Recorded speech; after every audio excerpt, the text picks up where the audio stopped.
problème avec leur ami de Kasumba Lessa, le secrétaire général de l'UDPS, Augustin Kabouya, a déclaré qu'ils sont plutôt contre les actes qui ternissent l'image du parti et du chef de l'État. Kabouya signale le pourquoi l'UDPS a boycotté le forum sur les réformes électorales.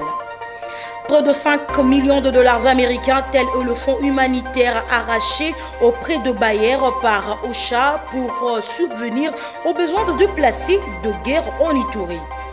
Coronavirus en République démocratique du Congo, c'est une première que la ville-province de Kinshasa n'ait enregistré le cas confirmé depuis le début de l'épidémie en mars dernier. Le bulletin indique également 3 nouveaux cas confirmés, dont 2 dans le Haut-Wélé et 1 au sud Ubangi, et aucun cas de décès n'a été enregistré. Merci de votre fidélité, chers téléspectateurs, et bienvenue dans cette grande édition du journal sur la chaîne éducative à la une de l'actualité. Suspension de la TVA à l'importation dans les secteurs miniers et l'arrêt de la compensation pour le créance que les secteurs miniers avaient mis sur l'État sur la TVA remboursable. La question a été au menu de la réunion présidée par le ministre. Suivez Albert Youma, président de la FEC, dans ce propos recueilli. Merci, c'était la délégation de la Chambre des mines de la FEC que j'ai amenée. C'est vrai qu'il y a eu les entreprises qui sont dans les deux provinces, mais c'est d'abord le secteur minier dans sa Chambre des mines. L'objet de la réunion, je crois, vous en avez déjà entendu parler, c'est la difficulté créée par le fait que le gouvernement, sans concertation, il faut le dire, avec le secteur privé, a supprimé la suspension, la perception de la TVA à l'importation sur les secteurs miniers et a arrêté de surcroît la compensation sur les créances que le secteur minier avait sur l'État, sur la TVA remboursable, qui est de plus de 1 milliard de dollars à ce jour. Donc on nous demande, pour être plus clair, de recommencer à payer la TVA à l'importation pendant qu'on n'a pas remboursé le cumul des années dernières de près de 1 milliard, et on ne nous dit pas comment est-ce que ce retour à l'exercice effectivement de la loi va se faire pour qu'on n'alourdisse pas la dette. C'était ça le problème. Donc le Premier ministre nous a informé qu'il y avait déjà une réunion de l'ECOFIN du gouvernement qui s'était penchée sur le problème, parce qu'ils ont appris qu'effectivement, dès l'annonce de la décision, il y avait un mécontentement au sein de la FEC, particulièrement auprès des miniers. Et ils sont en train de réfléchir à des solutions, mais il est apparu qu'on n'a pas été consulté pour les propositions de solutions, et donc le Premier ministre a promis qu'on va être consulté. Il a demandé aussi qu'on vienne avec des propositions sur comment le mécanisme va fonctionner dans le futur, et nous on a souhaité qu'on suspende de nouveau la perception de la TVA en attendant qu'on trouve un accord et qu'on nous dise clairement comment on va rembourser la dette antérieure, et le Premier ministre a semblé dire qu'il y aura une solution, que le gouvernement ne veut pas imposer, mais que tout va se faire en accord, et d'ici les jours qui viennent, quand on va se remettre autour de la table, on reviendra sans doute ici encore pour avoir une décision finale et consensuelle pour permettre à l'économie dans le secteur minier de continuer et à l'État d'avoir des revenus, parce que si on reste dans ce blocage, tout le monde y perd, je pense malheureusement en commençant par l'État. Direction primature. À présent, le gouvernement congolais a évalué les mesures d'urgence pour l'atténuation des effets négatifs de la COVID-19 sur l'économie nationale. Images et commentaires. Le chef du gouvernement Sylvestre Ilunga a présidé ce mercredi 26 août 2020 la séance d'évaluation de la mise en œuvre des mesures d'urgence pour l'atténuation des effets négatifs de la COVID-19 sur l'économie nationale, des mesures prises par le gouvernement central en juillet 2020. Parmi les membres du gouvernement présents, l'on a noté les VPM du plan, les VPM du budget, les ministres d'État à la décentralisation, les ministres d'État au commerce extérieur, la ministre de l'économie nationale, son collègue des transports et voies de communication, de la classe moyenne et artisanat, les ministres près le président de la République, la ministre près le premier ministre, les vice-ministres des Finances et les vice-gouverneurs de la Banque centrale. Les responsables des régies financières, à savoir la DGJ, la DGDA et la DGRAD, ont également pris part à cette séance d'évaluation. Pour rappel, ces mesures d'urgence avaient pour but d'une part de préserver l'offre des opérateurs économiques et d'autre part de soutenir la demande des ménages. J'ai dit aux entrées de cette édition du journal, Augustin Kabouya, secrétaire général de l'Union pour la démocratie et le progrès social UDPS, a déclaré qu'ils n'ont pas de problème avec leurs amis de Kasumba Lessa, mais ils sont contre les actes qui ternissent l'image du parti et du chef de l'État. Suivez-les dans ce propos recueilli par Ginelle Pezo, où il parle pourquoi UDPS a boycotté le forum sur les réformes électorales. Suivez. Nayokaki bino bapanzi sango ebele babengisaki nga mpona nini forum moko eza koleka oyo eza organisé soki epa un professeur là si c'est kabamba ou quoi o ndenge nini tozomona bino UDPS te toyokana malamu biso UDPS toza parti oyo ya baprincipe tokoki komikotisa na eloko kapo balobi te opo moto auti poto opo balobi aza professeur soki okei na campus okomona mpe baprofesseur baza wana oh, mais écoutez UDPS viva soki okei na campus okuta baprofesseur baza wana mais voilà awa na kati baprofesseur bazali awa na lobi. Écoutez, vous savez ce qui m'a énervé dans cette affaire, c'est quoi? Le monsieur, pour donner la crédibilité à son histoire, va utiliser les mensonges. Nana toleraka lukutate. Nazaka très sensible, ceux qui n'ont pas au kosi, n'a comme monter ma moto, puisque vous voulez faire passer le mal, eux, ils correspondent à la réalité. Akutanina Mokonzi Mboka, akutanina président Kabound, Yango, Azoti ne pas invitation pour qu'il intervenir dans le forum 1. Dès que j'admets à Benginga pour vérifier l'information. Dans le lobby, je ne pense pas. A Bengi député Nabiso Moussous, à cause de l'Issous. Au nom, j'ai causé avec les autorités du parti.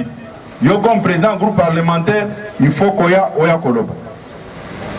Président par groupe parlementaire, a bengi président Jean-Marc a vérifié l'information. Président Jean-Marc Alobi, le monsieur ne m'a jamais rencontré, ne m'a jamais même appelé. Mais comment expliquer que pour lancer par invitation et par Nabino, il faut utiliser Bakombo Moussous à cause de Bouka. Ça m'avait beaucoup énervé. Tout ce qui en a dit. Tomati lissus na oya.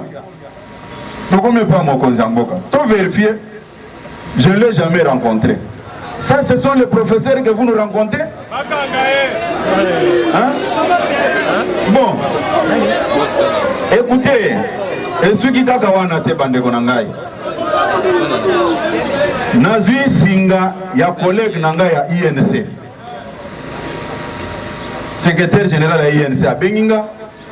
Alors, mais oh, tous les gens parmi les intervenants. Makambo ezandengeni. Na décrire une situation le but oh. Biso to kasi bino bozana kati bino. Autre information importante, le directeur général de l'Office national d'identification de la population a échangé le mardi 25 août 2020 avec le groupe de 13 parlementaires composé de personnalités politiques de la société civile. Le détail dans ce reportage signé par Frédéric Tama.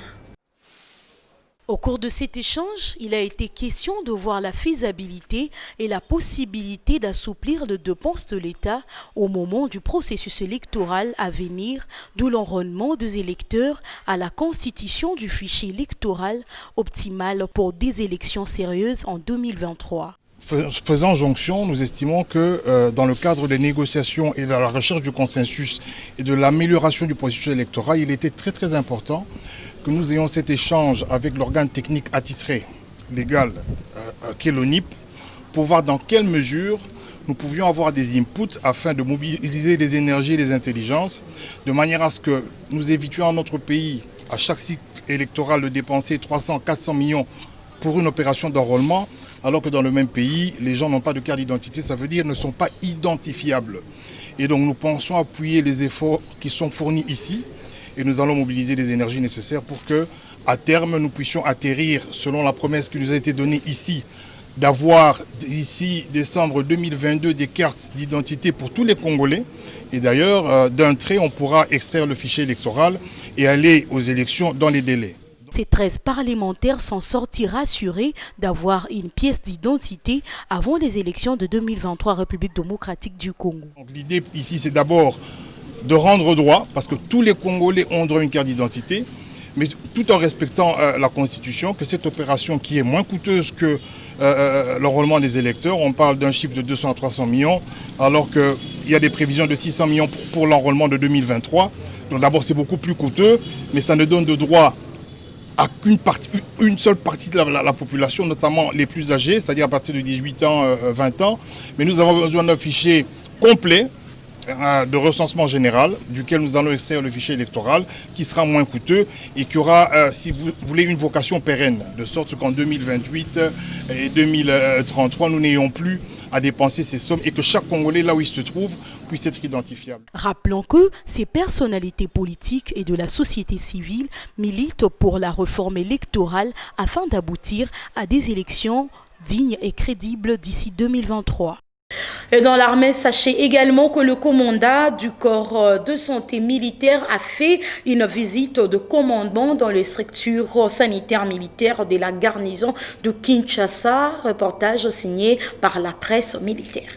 Après sa prise de fonction, le commandant du corps de santé militaire, le général-major Ngomo Monique, a effectué dernièrement une visite de commandement et d'inspection médicale dans quelques unités de sa juridiction situées à Kinshasa. Cette visite a pour objectif de s'enquérir des réalités dont fait face les unités du corps de santé militaire. Le général Monique Ngomo a visité successivement la force navale, les dépôts pharmaceutiques centrales et régionales, le groupement des écoles militaires interarmées, l'état-major IMIR, l'état-major groupement médical de la garde républicaine, centre de santé militaire Tchachi, hôpital militaire de la garnison de Badiadingi et les centres de santé militaire Matadimayo et Pem. Au terme de cette visite, à l'unité médicale d'intervention rapide IMIR, le colonel médecin Moukoko Benitol, commandant du centre, s'est exprimé en ces termes. Nous sommes très contents de réfugier la commande de cette unité.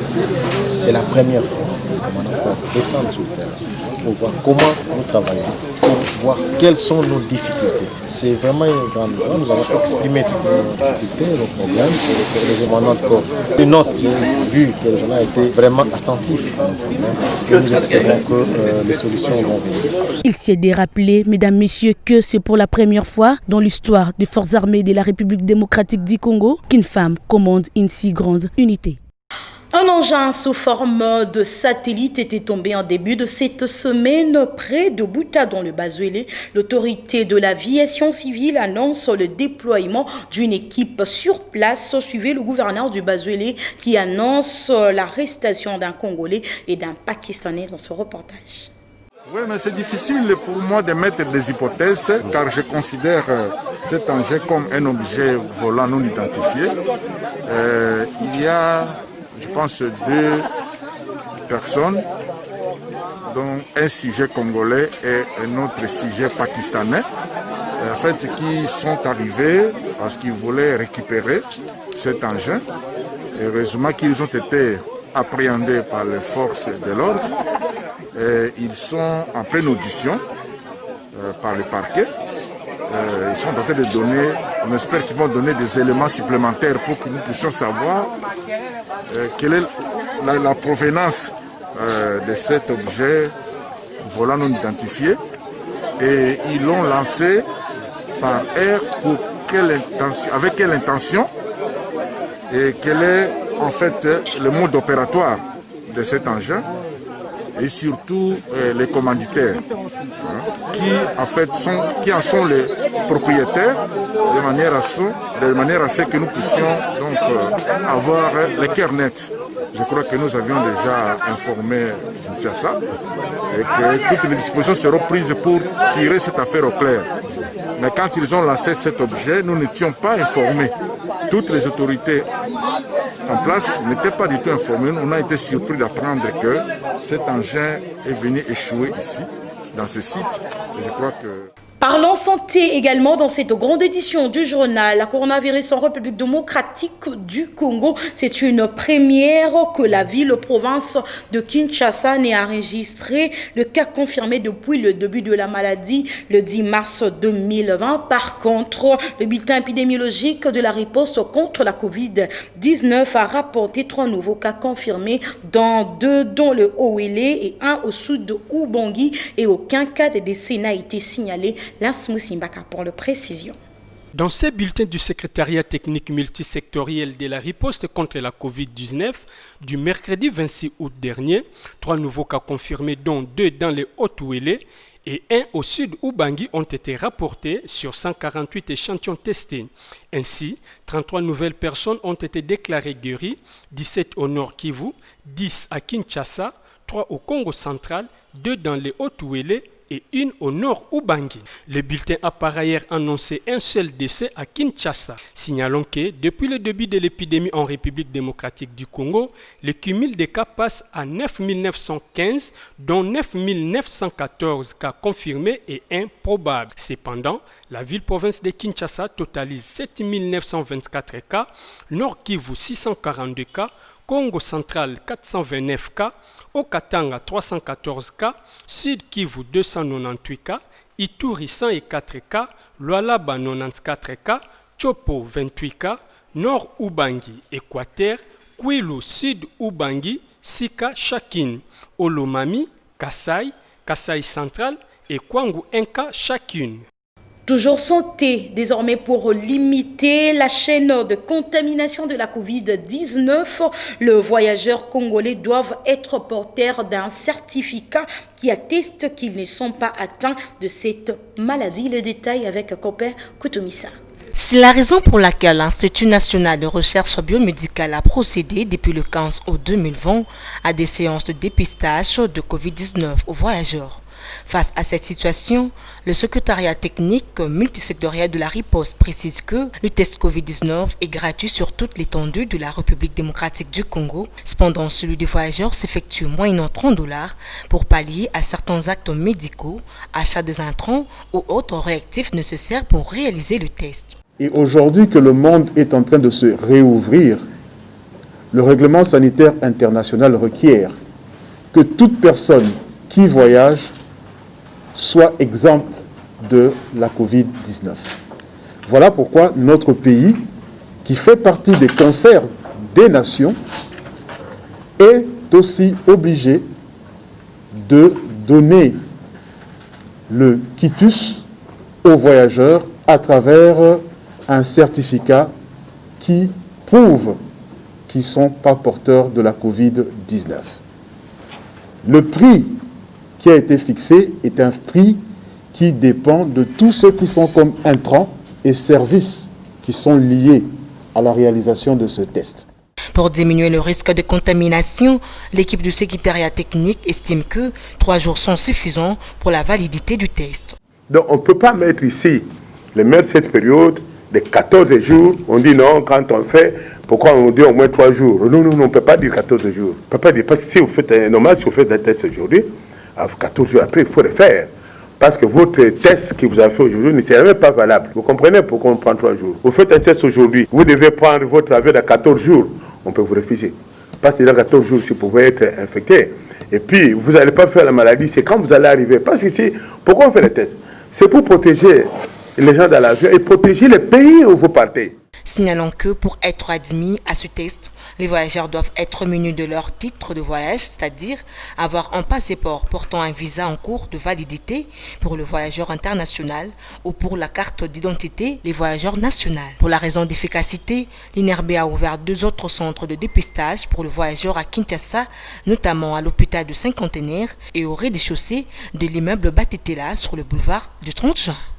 Revenons également sur cette information dans la rubrique éducationnelle à l'EPST. Conformément au calendrier scolaire réaménagé, les finalistes du primaire ont débuté les épreuves de l'examen national de fin d'études primaires le mercredi 26 août 2020 à travers l'étendue du territoire national pour le coup d'envoi. Le ministre de Taille, ministre de l'enseignement primaire, secondaire et technique, Willy Bakonga, a effectué une descente dans quelques centres de la capitale. Question de palper du doigt l'effectivité de ces épreuves. Ginelle Pezo et Freddy Ikotama étaient sur place pour le compte de CBS. Au total, 1 500 000 élèves participent aux épreuves du test de fin d'études primaires TENAFEP sur toute l'étendue de la République, et plus particulièrement plus de 235 000 à Kinshasa. À cet effet, le ministre d'État, ministre de l'enseignement primaire, secondaire et technique, Willy Bakonga, a donné le go du TENAFEP ce mercredi 26 août 2020 lors d'une visite d'inspection faite dans quelques centres de la capitale. Il a été accompagné du ministre provincial de l'Éducation, Charles Mboutamoutou, de l'inspecteur général de l'EPST ainsi que de Proved. Après avoir visité 2 centres entre autres, l'école Monseigneur Bokele allait dans la province éducationnelle de Lukunga, dans la commune de la Gombe, et au complexe scolaire Maloula, le patron de l'EPST confirme que tout se passe bien. Je suis convaincu, fermement convaincu, qu'il y a du calme, ça se fait dans la sérénité et dans la sécurité la plus totale. Les enfants ont dit que les examens sont très faciles puisqu'ils ont vu le maximum de matières à l'école et le certificat qui va sortir de ces épreuves, c'est un certificat compétent qui a toute sa valeur et qui va certainement valoir de ce qui est de droit. Le ministre de l'EPST, Willy Bakonga, a confié la mission de la poursuite de visite au ministre provincial de l'Éducation, Charles Mboutamoutou, qui à son tour a visité le collège Don Bosco dans la commune de Massina et à l'école primaire Saint-Andrien dans la commune d'Engaba. Charles Mboutamoutou a félicité l'inspection générale de l'EPST pour l'organisation réussie du TENAFEP et a martelé qu'aucune prime de surveillant n'a été détournée. En tout cas, bravo à monsieur l'inspecteur général pour ce grand travail abattu. Nous sommes vraiment satisfaits et je pense que les chefs de l'État avaient vraiment raison de donner la chance à ce que nous puissions organiser ces épreuves. Vous avez constaté que tout le monde est en place. L'organisation est au point. Les épreuves se déroulent dans des conditions normales. Les à côté, ce n'est pas ici d'en parler. Le plus important pour nous, c'est que tout est là. Nous pensons que nous n'avons reçu aucune plainte, aucune réclamation. Tout se passe normalement. Je félicite les organisateurs. Pour ce premier jour, les épreuves étaient axées sur le français et la culture générale. Le deuxième jour sera consacré à la mathématique. Signalons que ces épreuves ont été organisées dans le strict respect de gestes barrières. Signalé tout au début de cette édition du journal, près de 5 millions de dollars américains, tel est le fonds humanitaire arraché auprès de Bayer par OCHA pour subvenir aux besoins de déplacés de guerre en Ituri. La nouvelle a été portée à la connaissance du vice-gouverneur Chalo Doudou ce jeudi 27 août 2020 à Bunia. Le détail dans ce reportage.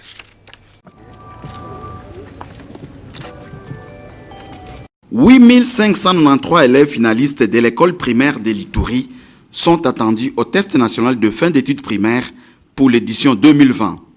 Ce, malgré les conditions difficiles que traverse la province au regard du regain d'insécurité causé par les groupes armés.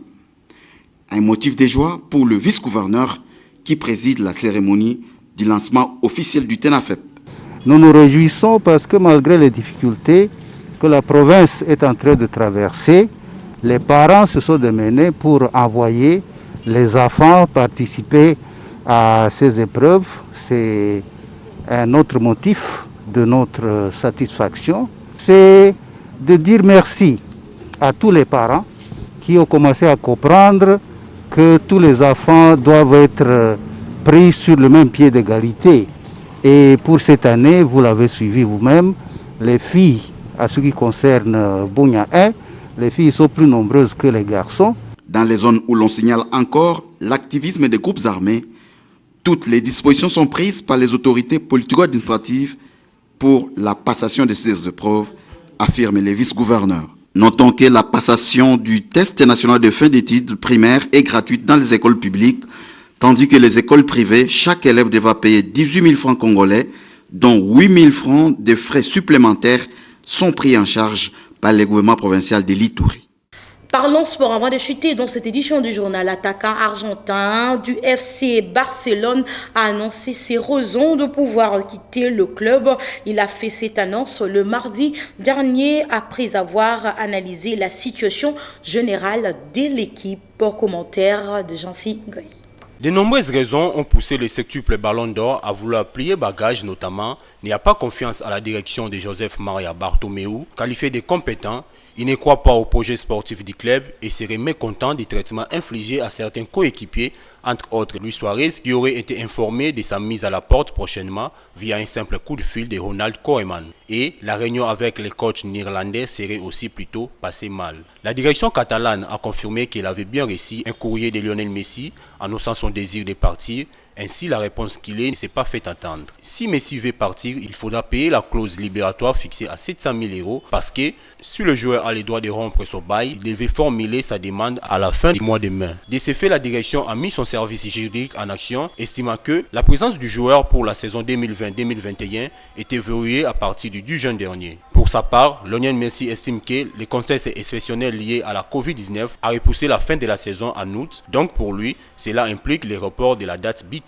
D'après les médias espagnols, Lionel Messi a déjà choisi un club où il évoluera la saison prochaine. C'est ainsi du côté de Manchester City que le numéro 10 du Barça souhaite poursuivre sa carrière. Et voilà, vous l'avez compris avec moi que c'est sur cette note sportive que prend fin cette édition du journal. Mais pour ceux qui nous ont pris en cours de chemin, voici le rappel de principaux titres. Ils n'ont pas de problème avec leur ami de Kasumba Lessa. Le secrétaire général de l'UDPS, Augustin Kabouya, a déclaré qu'ils sont plutôt contre les actes qui ternissent l'image du parti et du chef de l'État. Kabouya signale le pourquoi l'UDPS a boycotté le forum sur les réformes électorales. Près de 5 millions de dollars américains, tel est le fonds humanitaire arraché auprès de Bayer par OCHA pour subvenir aux besoins de déplacés de guerre en Ituri. Coronavirus en République démocratique du Congo, c'est une première que la ville-province de Kinshasa n'ait enregistré le cas confirmé depuis le début de l'épidémie en mars dernier. Le bulletin indique également 3 nouveaux cas confirmés, dont 2 dans le Haut-Wélé et 1 au sud Ubangi, et aucun cas de décès n'a été enregistré. C'en est complètement fini dans cette grande édition du journal. La chefferie d'édition Franco Asanga et la technique a été assurée ainsi par Guilhem Mayamba, bienvenue Zatouna et Freddy Kotama. Mesdames et messieurs, merci à vous de nous avoir suivis et nous vous souhaitons bonne continuité de programme sur la chaîne éducative. Au revoir. Vous pouvez suivre cette émission en rediffusion quand vous voulez, où vous voulez, sur www.dab.video. Dab.video, le divertissement congolais.